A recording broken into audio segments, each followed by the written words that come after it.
Good morning. It is very early on Friday morning. You know it's early when it's like not even light out yet, but I'm actually flying to New York this morning. I don't actually have to leave for a little bit, but I woke up super early this morning and couldn't get back to sleep. So just got up, finishing, getting ready to go. This will give me a little bit of time to get a quick workout in too, which will be nice before I get on the airplane. So heading to New York today for my nephew's birthday. My sister and brother-in-law live in Brooklyn and some family are meeting up there this weekend for Milo's third birthday. So that will be fun. And then I'm actually going from there to Richmond, Virginia for a few days to visit a friend and some horses. But do need to finish packing up. Want to get a little bit of movement in since I am up so early and a little bit of sunlight in once the sun actually comes up, and then we'll be heading to the airport. Needless to say, my readiness is not great this morning after my sleep kind of got cut off by waking up too early, but I kind of expect this on a travel day, so I'm not really worried about it. And I know that if I get a good night's sleep tonight, I will be good to go tomorrow.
Well, I made it to New York. I'm in my tiny little hotel room. Fun fact, this hotel room is actually smaller than the 7 by 14 foot dorm room I had my sophomore year of college. And this hotel room includes a bathroom. So it is very small, but it's actually pretty cozy and better than I was expecting. But anyway, it's been a very long travel day. My flight was delayed a few hours because of some weather, both at home and here in New York. And then since I was landing 2 hours later than planned, it meant that we hit really bad traffic from the airport, so it took like over an hour to get from the airport to the hotel. And then I basically just like dropped off stuff at the hotel, walked up to my sister's place to say hi to everybody. And now I'm just back at the hotel trying to get settled a little bit. I need to get a little bit of work done that I did not do on the airplane like I planned to do. Oops. But then I'm very excited to just take a shower and get in bed. So my parents are here, my sister-in-law is here, and then obviously my sister and brother-in-law and their 2 kids, my 2 nephews. We're all just going to be hanging out tomorrow. I'm not really sure what the plan is, but we'll probably go to a park or somewhere at some point if it's nice out. So definitely hope I can get a good night's sleep tonight. As you can hear, lovely. You never really know what you're going to get with a New York hotel room in terms of traffic noise. So fingers crossed I can get a good night's sleep tonight and feel a little more energized for tomorrow.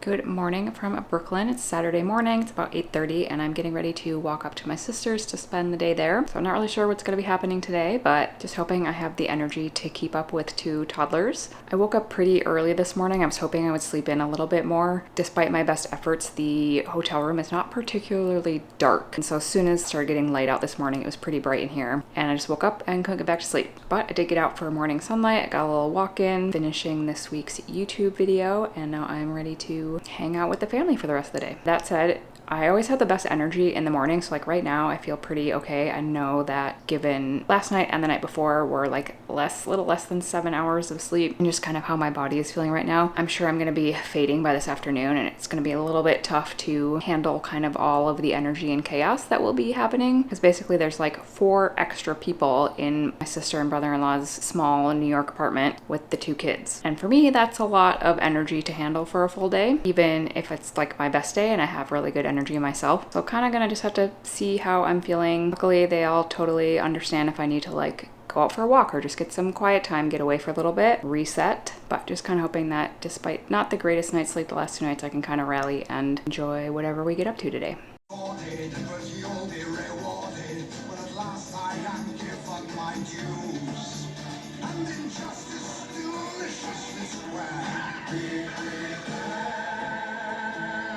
On that little wall of yours.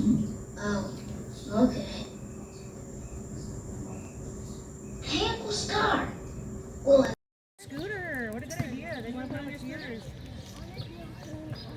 On your hat or on the scooter? He said he got it. You can see it all the time. That's true. You can see it on the scooter. You can be able to see it on your helmet. Complaining about her. About Adam's mom. Well, it's not even 8:30, but I am definitely in bed. It was a good day, but a long day, and I'm very tired. My feet hurt from walking around so much, and it just was a lot of people energy all day. But I also thought this was kind of cool. The bed is like right next to the window here, so kind of have this cool view out the window. It has been a little loud this evening though, maybe because it's a Saturday night. There just seems to be a lot of street noise right now. I'm hoping it's not going to last for too long because I really do want to go to sleep. But tomorrow morning I'm headed back to the airport, going from here to Richmond, Virginia. I'm going to visit a friend and some horses. I know I said before that I will explain the whole situation later, but I will explain the whole situation later because I'm too tired right now. But on a really random note, one of the best things that I got last year when I was traveling a lot for horse shows and riding and stuff was this little lamp. It's like a little travel lamp. It folds up. You can like fold the whole thing up. I'm doing a really good job of demonstrating this. But anyway, it's a blue light free lamp, so it has like 3 different settings on it. It has like a yellow light, a red light, and kind of a white-ish light, but they're all blue light free. So it's really nice, I find, for traveling, because I feel like hotel rooms, or a lot of times even Airbnbs, like the lights are really, really bright. Sometimes there aren't like lamps that you can use at night, or good bedside table lamps that aren't like super, super bright, and you really don't want that bright light at night, especially if you're like getting in bed. I like to read in bed before I go to sleep, and I don't want to have a really super bright light. Not only does it just feel overstimulating, but it is actually, or can disrupt your melatonin production. It can affect the quality of your sleep or your ability to fall asleep if you're getting too bright of light at night. So I found this to be so handy. It's USB charged, so it's really easy to... It's always sirens here. Anyway, I can charge it with my computer charger, and then you can basically just like, you know, bring it wherever you want. I kind of use it as like a little night light or a reading light at night, and then I can just sort of fold it up and stick it in my suitcase. Just wanted to share that because I think it's come very much in handy. But it's time for me to go to bed, and I'll see you tomorrow when I'm headed to Virginia.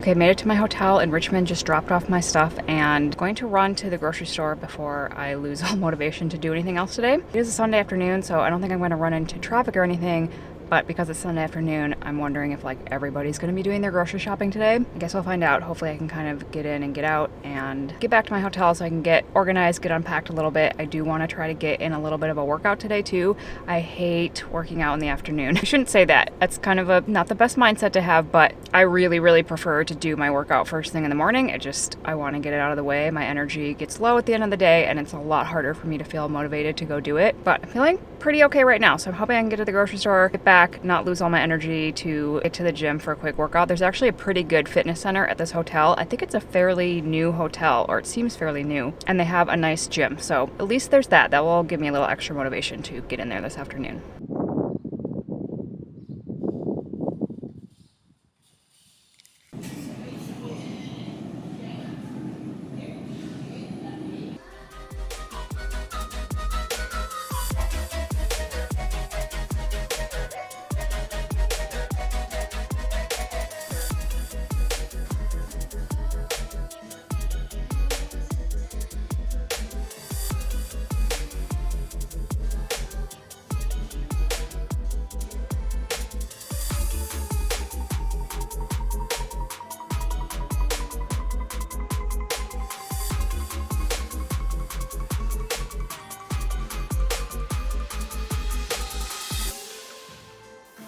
Well, mission accomplished. I got to the grocery store and got into the gym after that. A few mindset tools that I use when I am feeling unmotivated to work out, or like today when it's the end of a long travel day, I'm working out late in the day. It's not the usual time that I would prefer. Also, sorry if there's like traffic noise in the background. I don't know how loud it is, but I have the windows open and I'm like facing a highway, so there's kind of a lot of background noise. Anyway, when I know that I'm not going to be feeling motivated to work out or get movement or whatever, I do have some strategies that I will rely on in that situation. The first one is just kind of reframing my expectations for that workout. So normally I'd be doing a workout first thing in the morning when my energy is best, kind of getting it out of the way first thing in the day. That's really helpful for me. It's not hard for me to get myself to the gym in that situation, and I kind of look forward to it and usually have the time to do like a good warm up and really do my full workout. So on a day like this, when I know I'm going to be going into it with lower energy, I'm coming to it at the end of a long day of travel, and I'm working out at like the opposite of my ideal time. For one, basically just telling myself I don't have to do a full workout. It doesn't have to be what I had planned or scheduled for that day. Just get into the gym and do whatever feels manageable, especially depending on what my energy is like. If I'm not really sure how I'm going to be feeling at that point, like it could just be go walk on the treadmill for a little bit, do some body weight exercises, whatever I can get myself to do once I'm in the gym, letting that count as good enough. And the other part of this is basically just preparing myself to feel tired or to not feel like doing it and do it anyway. So even starting from this morning, knowing that I was going to be getting here later in the day and that I was going to be wanting to get myself into the gym at a time that was not going to feel very fun for me, I started setting up that mindset earlier in the day of like, okay, you're going to get to the hotel, you're going to be tired and you're not going to want to do it, but you're going to go down to the gym and you're going to do something. Just kind of like mentally preparing myself for the discomfort that was going to happen once I got here, but reminding myself that it's okay to feel a little bit tired or to not feel very motivated, to not really want to go work out, and to still go do something. Ultimately, by the time I got here and was ready to get down to the gym, I didn't actually feel as tired or unmotivated as I expected, but I have been in that situation before where it's like the last thing I want to do, and mentally preparing for that ahead of time and essentially making it a non-negotiable, like knowing that once I get to the time when I want myself to go down to the gym, I'm not going to argue with myself in that situation. I'm not going to bargain with myself or say, do you really want to do this? You're too tired. I don't feel like it. I've essentially countered those arguments ahead of time when I am feeling good or feeling motivated, so that I don't have to make that decision later, and to just remind myself that, yeah, you might feel tired. You might not feel like going to do a workout. That's okay. You can feel tired and still do a workout. You've done it before. And reminding myself how much better I'm going to feel afterwards. Another little strategy I use might sound trivial, but it's actually super helpful, and that was wearing clothes this morning that I could just walk into the gym and work out in later. I knew that if I got here and had to unpack my bag and find gym clothes and change before getting down to the gym, that was going to feel like a huge barrier and make it a lot less likely that I actually would follow through. If I was already in workout clothes, I'm already kind of gross and sweaty from being at the airport and driving here and everything, and I could just walk down to the gym and do my workout. That was way easier than having to put other steps in between that were going to take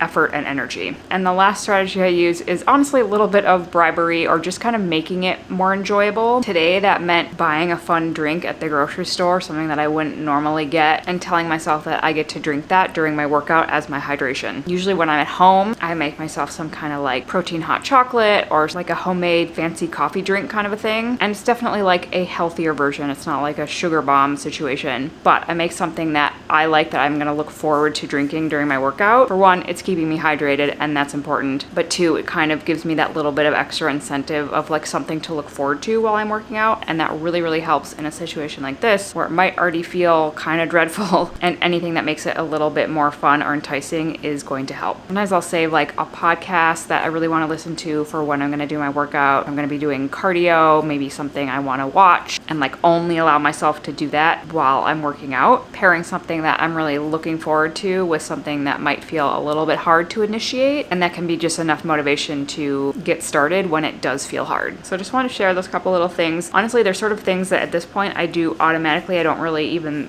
think about it because I've practiced it a lot over a lot of years. It was not always easy for me to work out or to get started with that. I did not always enjoy it. I do now. I now look forward to my workouts most of the time, but I also know that I have some of these strategies and like tools in my toolbox that are kind of habits for me now. So I just want to share a couple of those things in case it might be helpful for anybody else that has ever struggled to have the motivation to get to the gym, which I would think is all of us.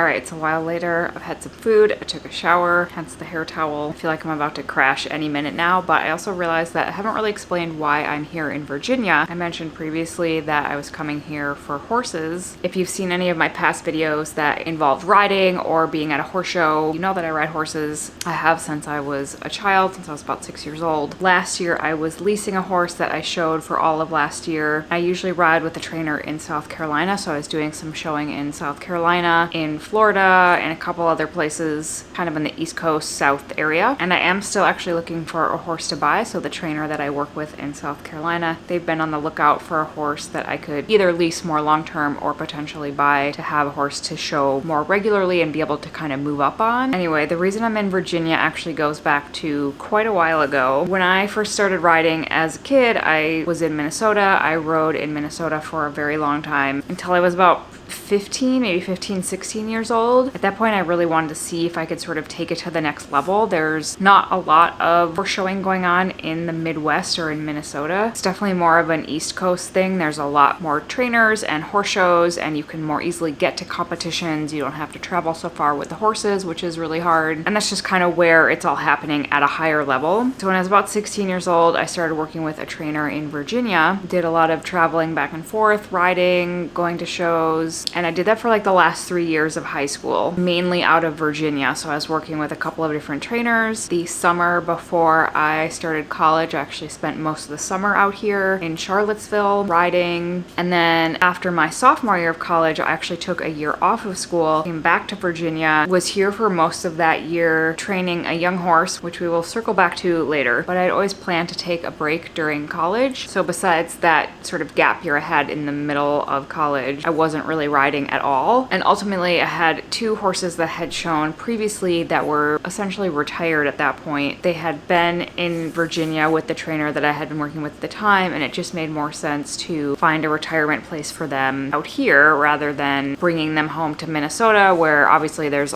long cold winters. It's not as pleasant for them, and there's a lot of really nice farms out here and really good vet care and all of that. All of which is to say, there are 2 horses here that I used to show that have been retired here for many, many years. They are much older now, and I haven't seen them in a really long time. So that is one reason why I'm visiting here. But the main reason I'm here in Virginia is because I also actually have a horse. When I took a break from riding during college, that ended up actually being like almost a 10-year break. I was riding a little bit here and there, but definitely not consistently. I wasn't showing. And finally, I was ready to get back into it and to really like commit to it and start showing again. The trainer that I wanted to work with at that point was based in South Carolina, so that's when I started training there. And it was around February of 2017 when I ended up really jumping back into it and buying a horse that was hopefully going to be a long-term partner. So Freddie, short for Frederica, she is a mare. I got her when she was just about to turn 7 years old. I showed her throughout most of 2017, but at the end of the year she got injured. And unfortunately that was sort of the start of a long and complicated couple of years where she would get injured, we would do a whole rehab program, get her back in shape, get back to a show, and then another little injury would appear.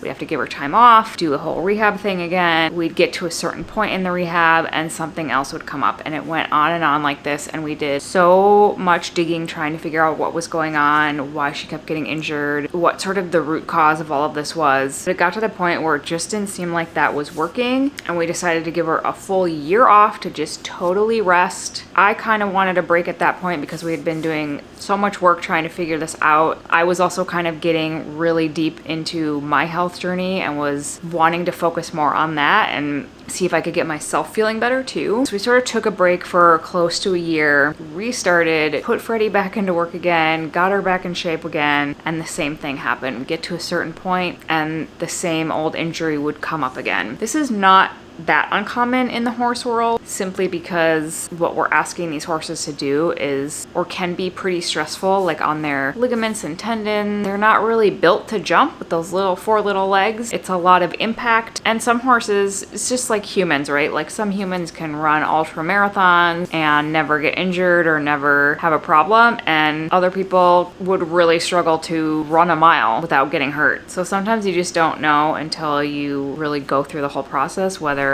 a horse is going to be able to withstand the stressors of being a show horse. And unfortunately, it just seemed like with Freddie that was not going to happen. And it was really, really disappointing because that first year that I did get to show her was like the most fun I have ever had. And I was so excited to be able to keep going with her. So each time we would try to rehab her again and get her back, it kind of felt like, okay, this time it's gonna work, and ultimately it just never did. A couple of years ago, I think it was in 2023, I actually sent her to even a specialty rehab facility for like 9 months where they kind of deal with tougher cases like this or situations where a horse maybe isn't healing or progressing. They dig a little bit deeper, they look for things that maybe other vets might not look at. And they did a lot of work with her. They did find some other things that we hadn't addressed before, but at that point, because she had had so many repeated stressors and injuries, especially one specific sort of recurring injury, even after all of the work that they did, she still was struggling to get past a certain point. She was a lot healthier overall. It was great. And she was doing really well in general. But, you know, once you have an injury and some scar tissue, it can be really hard to overcome that. This is a long way of saying that after so many years of hoping and trying to get Freddie back into the show ring, ultimately I needed to take her somewhere where I knew she'd get good care and where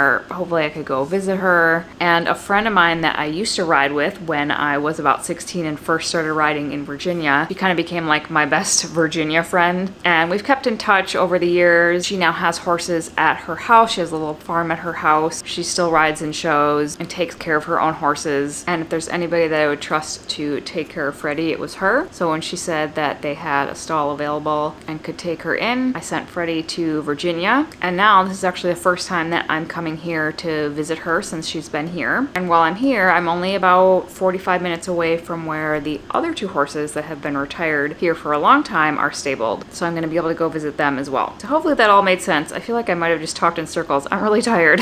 Tomorrow morning, I'm gonna go see Freddie. This will also be the first time that I'm seeing my friend's farm and everything and seeing where Freddie's been living, spend some time with her, kind of get some horse time. And then I think on Tuesday is when I will drive to Charlottesville, which is about 45 minutes away, to see the other two. So I'm very excited to be reunited with some of my favorite horses this week.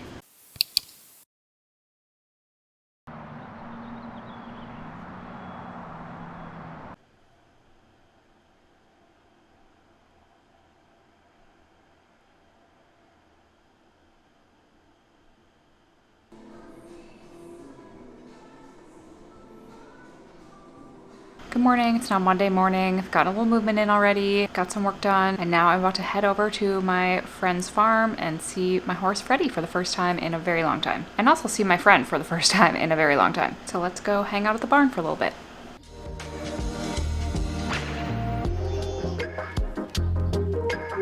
Yeah. I suppose it's good practice for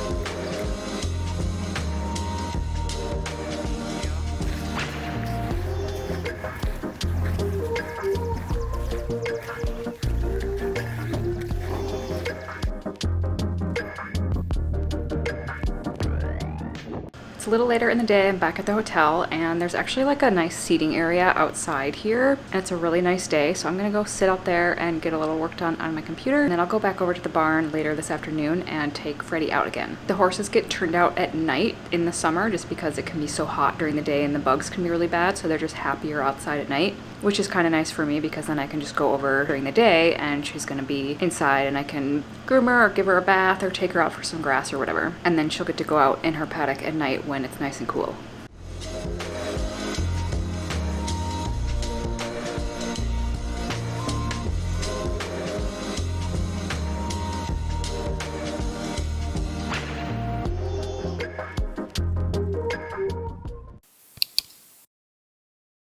Okay, it is Tuesday afternoon now. I went over to see Freddie again this morning, spent some time with her. I've just been back at the hotel getting some work done, and now I'm going to drive to Charlottesville to visit the other two horses that we have retired there. I literally cannot remember the last time I saw these two. I'll have to try to figure that out. It might have been 5 years ago, it might have been 10 years ago. It just feels like time flies by. But I'm pretty sure it would have been pre-COVID. So yeah, it's definitely been a while. And these two are, one of these, they're actually ponies, not horses. So one of these ponies I used to show, I got him when I was like 13 years old and he was only 5, and now he is 30, which is crazy. So he's been in the family for a very long time. He's a favorite. He's very, very special to me, and I'm very excited to see him. The other one is actually one that we bred ourselves. And when I say we, it basically me and my mom. She was pretty much the person that did all this horse stuff with me growing up. She loves animals. She loves horses. My dad and my sister were always very supportive of my horse stuff, but just kind of not into it themselves. So anyway, I had a horse, again, a long time ago, that when she retired, we actually bred her. She had a baby. When this baby was about 3 years old, that's when I took the year off of school to ride and train this baby, because I knew it was kind of the one chance I would have to sort of get the experience of bringing along a young horse. And I had the help of a really good trainer at the time and just wanted to get that experience when I had the opportunity. Long story short, he ended up having some physical limitations that kind of prevented him from being a good candidate to be a show horse. So ultimately, both of these two ponies were retired to this farm in Virginia, in Charlottesville, where they have now been hanging out for many years, just kind of living the life. It's very peaceful there. They get to go out in their paddock every day and just kind of be horses. So looking forward to seeing both of them. About a 45-minute drive from here, so let's get on the road.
Good morning. It's now Wednesday morning. Today is my last day here. A very gray, rainy morning so far. Before I go over to see Freddie again this morning, I'm going to get a workout in, and then I have a training session with a client on Zoom, and then we'll head over to the barn. If it's still too rainy to like take her out for a walk or anything, I'll probably just groom her, maybe give her a bath. Might clear up later this afternoon, and then I could go back and take her out for a walk. But first things first, gonna go get my workout in. Obviously not a very good day to go out and get morning sunlight, although it is still a lot brighter outside than it is inside. Even on a really overcast day like this, it can be helpful to get out and get that light in your eyes. It would take a lot longer to actually get the amount of light into your eyes that would be effective for like circadian rhythm regulation than it would be on a really sunny day where it might just take a few minutes. So I'm not gonna go like walk out in the rain for a long time, but we'll probably try to just get out there, get outside, get some fresh air first. The sun is up there, even on a rainy day.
Wednesday evening now, and I'm just starting to get packed up because I leave very early tomorrow morning. My flight is at 6 a.m. and I'm about half an hour from the airport, so it's gonna be a pretty brutal wake up call. So I'm just trying to get as packed up as I can tonight so that literally all I have to do is roll out of bed and get in the car tomorrow morning. So I'm gonna end off this video here. I hope you enjoyed coming along with me on this little trip to New York and having a little horsey time here in Virginia. Thank you very much for watching, and I will see you next week once I'm back home.